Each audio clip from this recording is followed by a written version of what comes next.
And this is a very interesting date actually on the Maimer, because it's the Rebbe said it the night going into Asara B'Tevis, which is actually the same thing tonight. When I looked up online about a Maimer has to do with Asara B'Tevis, this is the only Maimer I saw that actually has the date on it of Asara B'Tevis, and then it was, the Rebbe gave it out in a kuntras. In other words, he didn't hand it out personally, but he gave it out the 15th of Tevis afterwards. Okay, enough of the behind the scenes. So he says, Yehuda ati יודוך אחיך. In the brachas that Yaakov Avinu gave to his children, it says, Yehuda, your brothers will praise you. That's the simple meaning. They will praise you, they will hold you high. Yehuda is going to be the one that's considered like the king over all of his brothers. So that's the idea of Yehuda ati יודוך אחיך in the simple meaning of the pasuk. And the Alter Rebbe explains in the Torah at the beginning of our parsha. So in the Maimer he explains over there, Yehuda hu al shem hapam oides havai. The meaning of the name Yehuda, as we know, is because Leah said, "Now I will thank Hashem." This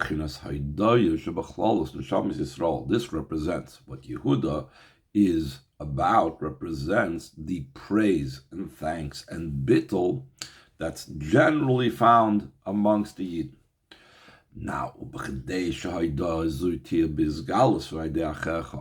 that this innate, inherent bittul, praising of Hashem and so on, should be in a state of revelation, this needs the brothers, through the brothers, Reuven, Shimon, Levi, Ha'achim Shel Yehuda, Shnodel Lefanav, that's through your brothers, Achicha, the Reuven, Shimon, Levi that preceded you. So the Alter Rebbe introduces a different way of saying Yehuda ati יודוך אחיך. Not that your brothers will praise you, but your brothers will bring the praise out in you. They will manifest, they will express the essential state of praise that every Yid has through the avodah of Reuven, Shimon, Levi. As we'll soon explain what that avodah is, that brings out the innate level. But as the Rebbe will point out later, it's only that they're bringing it out. Every Yid has this naturally, the level of praising, the level of bittul, and what we need to do is we need to have it brought out through Reuven, Shimon, and Levi. And they bring the praising of Yehuda that it should be in the way it's revealed. The Alter Rebbe explains over there in Torah, Reuven and Shimon, who inyan base parshas to Kriyashma. Reuven and Shimon are the two parshas of Kriyashma. The Levi, who inyan emes v'yatzev shalachri Kriyashma. Levi is about the part of the Birchas Kriyashma that we say after Kriyashma, that we say emes v'yatzev. V'idei zeh, just like in davening itself, it's a process. First you say the first parsha Kriyashma, then there's the second parsha Kriyashma, then there's emes v'yatzev. What follows that? What's what builds on that? Afterwards, through this we come to Shemoneh Esrei, the level of praises and bittul of Yehuda, the praising and the bittul of Yehuda. So that is what the Alter Rebbe says over there in Torah, and the Rebbe is going to explain and elaborate upon what these different things are, why they're represented by these different parts of davening. Ois base. The idea behind this is Kimevor b'Torah Shalom, it's explained over there in Torah. It's not completely the Rebbe's explanation, it's taken from Torah. Hine Reuven, who al Shem Kira Gomer. Why did Leah name Reuven? The first three letters of the name Reuven is Re'u, see. Why? Because Leah was saying that Hashem saw, but the Alter Rebbe, the Rebbe translates it to what we are seeing. in a godly fashion.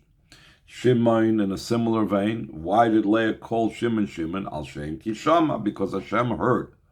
Now, that is the way Hashem has the level of vision and hearing. Everything has to be reflected in our avodah as well. So there is an avodah of a yid that reflects the seeing of Reuven and the hearing of Shimon. On the idea of Reuven and Shimon, in the avodah of a yid, in every single yid. Bechinas Reuven, who? What's the level of Reuven that we said? That's the level of seeing.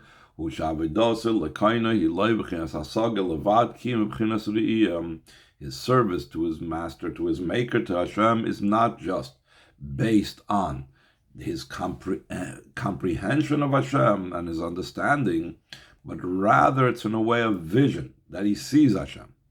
What does that mean, that he's seeing?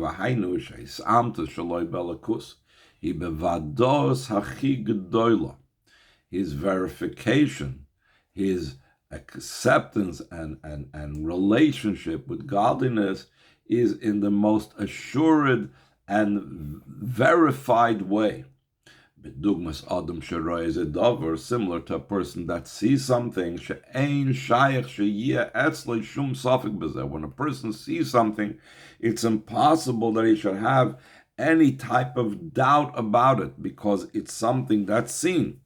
When you see something, like the Rebbe always brings down, a witness cannot become a judge, because a witness that saw it, he can't be objective and look for ways to let off the defendant, because he saw it. There's no way you can convince him that he didn't see it. Similar to a person that sees something that's not possible for him to have any doubt in it, because he personally saw this. That is a similar means of avodas Hashem. What is he seeing? What are we talking about seeing? A person doesn't see godliness. So what does it mean, avodas Hashem, the idea of sight? It's a hisbonenus that has to do, it's a contemplation of Hashem that has to do with vision. His bechlal, his contemplation on Hashem, and especially when he thinks about the divine providence that he witnesses, he ba'oifen, the histaklos, it's in a way of looking at something strongly, that the thing becomes validated and verified by him so strongly as if he sees it with his physical sense of sight. So the Rebbe, in other words, a person could examine something and look at something intellectually just in a very superficial manner, or a person can use their intellect to so totally relate and so totally immerse themselves in it that they're actually seeing it. Sometimes we even have that expression that we will tell another person, don't you see what I'm trying to tell you? Well, what's the expression seeing? You should say the word understanding. Because some things are so real and so valid, even though there's no physical thing and no tangible thing to touch or to see, but still in all, one can see in their mind's eyes because it's such a sure thing as if they're seeing it. Now, in the idea, and that's why in the footnote 8 he says, this is something that we know that there's an expression brought down in Kabbalah, listakolo bi'ikara de malka. And in Torah he says that's the idea of Reuven. Reuven is to look at the glory of the king, to envision the glory of the king. In footnote 7, he also says a very interesting thing. On the point of Hashgacha Pratis, the Rebbe says that his contemplation is especially on Hashgacha Pratis.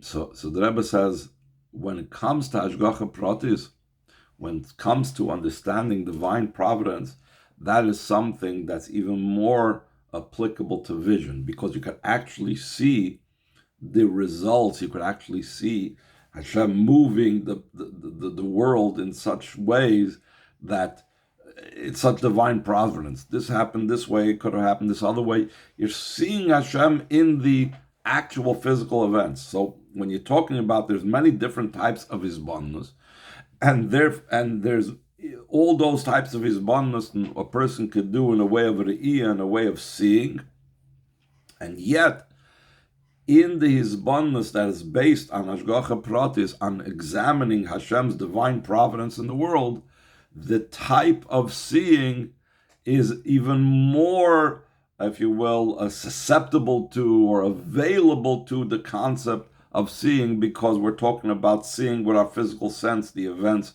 taking place in this world. Okay, back to the text. So we were talking about Reuven being the level of seeing godliness.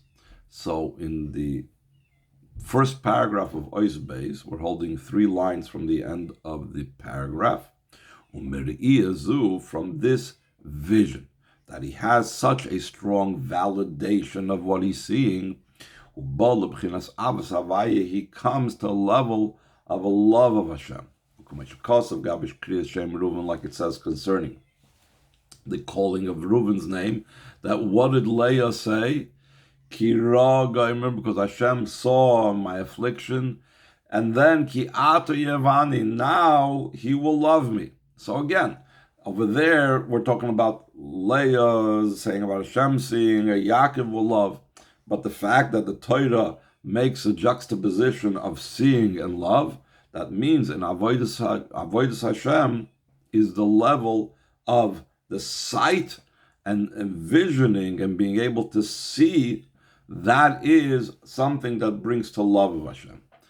We said earlier that Reuven, Shimon, and Levi is Parsha Rishoyna, Parsha Shniya, and Amos V'Yatziv. Parsha Rishoyna is about love. You should love Hashem, your God. It doesn't talk about Yira, it doesn't talk about other inyanim.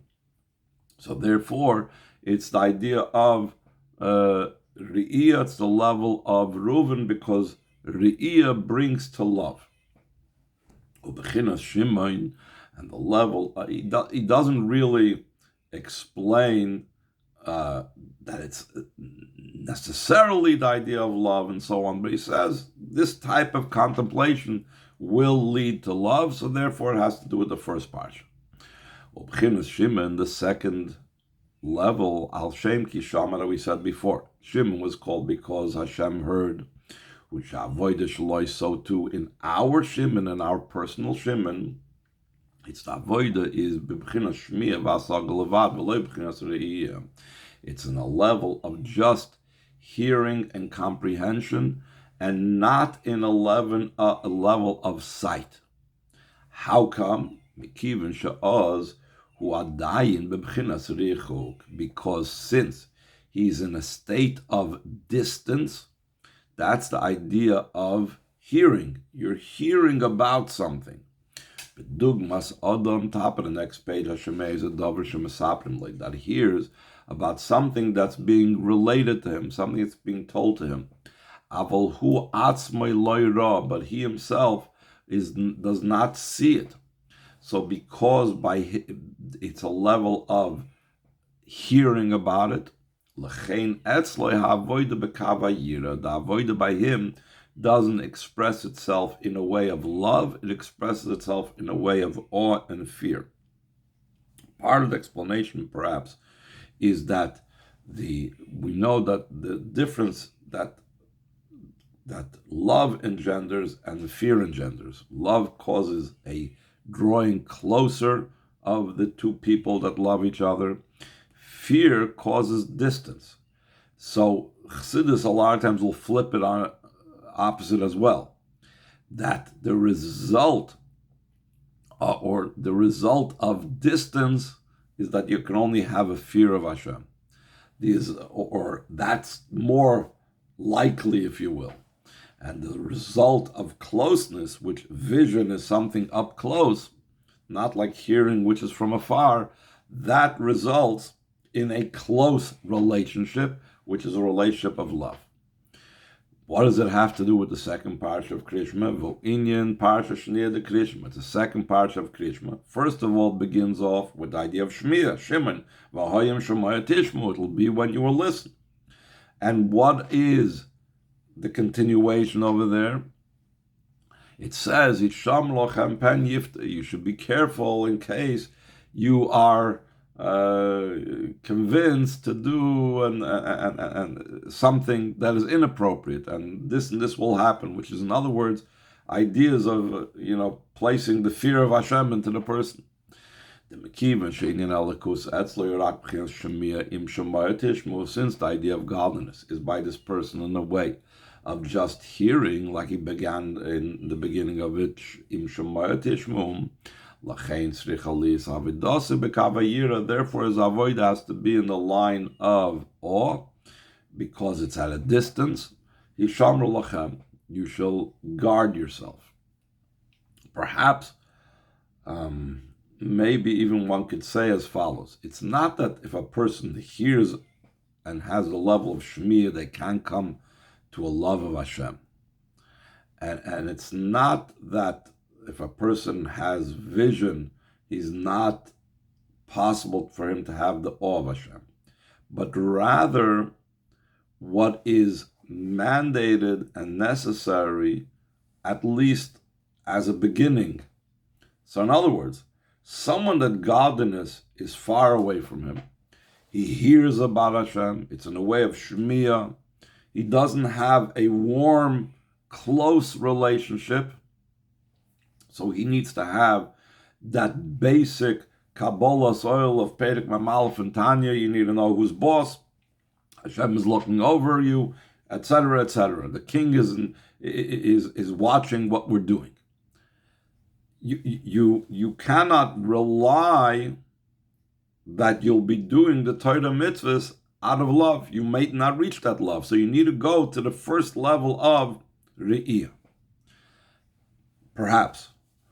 And perhaps when a person is in a level of closeness to Hashem, where godliness is so embedded within him and so validated and so true by him that he's seeing it in front of him, so over there's no need for the mitzvah of yira that much. He's going to be with the program. He sees godliness. He is aware of it. He's on the level of avodah of re'iyah. For him, the emphasis needs to be that this re'iyah is to bring to a level of av. Perhaps that's how we could explain what he's saying over here, how Shmiyah is leading him to at least begin his avodah with yira, and the re'iyah is he could jump and he can go to the level of ava with that. You don't have to worry about, bringing yira into the mix, or else he's not going to do his avodah. So that was Parsha Rishon and Parsha Shnia. Then we said that you have Levi, Ubechinas Levi al Shem Yilava Ishi Elai. Levi was called because now my husband will be escorting me, he will be together with me. We say it's true and steadfast, this matter upon us. This matter, what is this matter that we are saying that it's emes and yatziv and noch and etc.? It's referring to Torah. Because Torah is the means for joining. Because through Torah, there becomes that my husband is together with me, as we will explain. So now he's going to explain what the idea behind this is. These three levels, Reuven, Shimon, Levi, these represent the three lines or the three pillars that upon them the world stands, as he's going to explain. Now, when we talk about the world stands, there's the world in the macro, where we talk about the entire universe and the whole Seder Ishtalshlus, and everything stands on Yidden's Torah, Avodah, Gmos Hasadim. But also, the word Olam could refer to olam in the micro. Gam ha'olam katan ze adam, also the minor world, the miniature world that the Chazal say that the person is considered a miniature world. So when we say that the world stands on three things, it doesn't just mean the existence and creation, but it means every single yid stands and has these three kavim within them. Which, and Adam, what we're talking about, Atem Kriyim Adam, you are the ones that are called Adam. In other words, Yidden have these three lines, these three amudim, these three levels of Reuven, Shimon, Levi, as he's soon going to say the connection between them. Torah, Avodah, Gemos Chasadim are the three pillars upon which both the macro and the micro world stand on. Bechinas Reuven Ave Ukavag Gemos Chasad, the level of Reuven, which we said Reuven has to do with the avodah of love. That's the line of doing acts of kindness. Because when he has a love of Hashem, then he also has a love of this fellow. Shari Avos Hashem v'Avos Yisrael and Kulachad, because the love of Hashem and the love of another Yid are entirely one. And similar to what the Rebbe brings down, Hayom Yom, that if a person loves someone, so he loves those that the person that he loves. Hashem loves the Yidden, so if a person loves Hashem, so he loves the Yidden as well. As a result of that love that a Yid has for Hashem, the result of the avodah of Reuven is v'lachein avodah b'kav hagmach. His avodah is in the line of Gemilas Chasadim.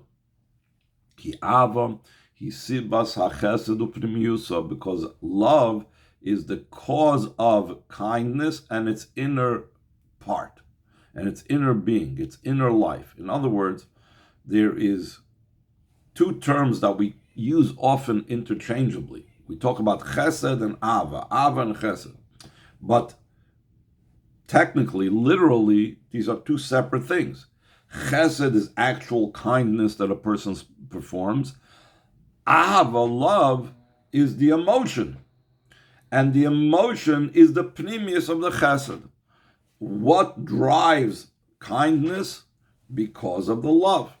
So since Reuven is the level of Ava, his line, his amud, his pillar, that's the level of Gemilas Chasadim, because love is what drives and is the inner motivation behind acts of kindness, which is also the idea of Amshachim al Ma'ala Mata. It's about drawing down from above to below, because that's the idea of kindness, like we've spoken about in other times.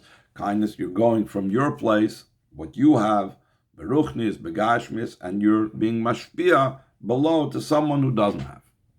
Ubechinas Shimon Yira who kava avoid Shimon, which is the level of the awe of Hashem, like we said before, because that's what hearing brings about.